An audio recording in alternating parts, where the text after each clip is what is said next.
வங்கக்கடல்ல உருவாகியிருக்க புயல் சின்னம் காரணமாக ராமேஸ்வரம் உள்ளிட்ட பகுதிகளில் பாத்தீங்கன்னா கடந்த ஒரு வாரத்திற்கு மேலாக கடல் சீற்றம் அதிகமா இருக்கு. குறிப்பா பாத்தீங்கன்னா ராமேஸ்வரம் மீன்பிடி துறைமுகத்துல 700க்கும் மேற்பட்ட விசைப்படகுல 3000க்கும் மேற்பட்ட மீனவர்களுமே மீன்பிடித்தில் ஈடுபட்டு வராங்க.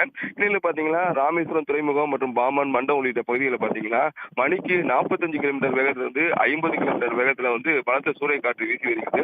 இதன் காரணமாக ராமேஸ்வரம் மீன்பிடி துறைமுகத்துல நிறுத்தி வைக்கப்பட்டிருந்த ஒரு விசைப்படகு நங்கூரம் இருந்து ராமேஸ்வரம் அடுத்துள்ள சேராங்கோட்டை கடற்கரை பகுதியில கரை ஒதுக்கி இருக்கு. இது மீனவர்கள் மத்தியில ஒரு வேதனையை ஏற்படுத்தியிருக்கு. குறிப்பா பாத்தீங்கன்னா இந்த ராமேஸ்வரத்துல இந்த 700 மேற்பட்ட விசைப்படகு மீன்பிடி தொழில் ஈடுபட்டாலும் இங்க படகை பாதுகாப்பா நிறுத்தி வைக்கிறதுக்கு தூண்டில் விளைவு இல்லாதன் காரணமாக இது போன்ற புயல் மற்றும் மழை காலங்கள்ல இந்த மாதிரி படகுகள் சேதமடைவது தொடர் கதையா இருக்கு. எனவே இந்த ராமேஸ்வரம் மீன்பிடி துறைமுகத்துல தூண்டில் விளைவு அமைத்தரணும் கோரிக்கை வச்சிருக்காங்க. தற்பொழுது அந்த கரை ஒதுங்கிய நாட்டு விசைப்படகை மீட்கும் பணியில் மீனவர்கள் ஈடுபட்டு வராங்க.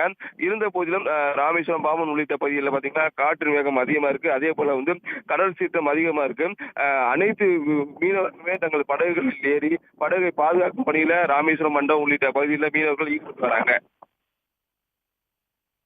விவரங்களுக்கு நன்றி கார்த்திக்.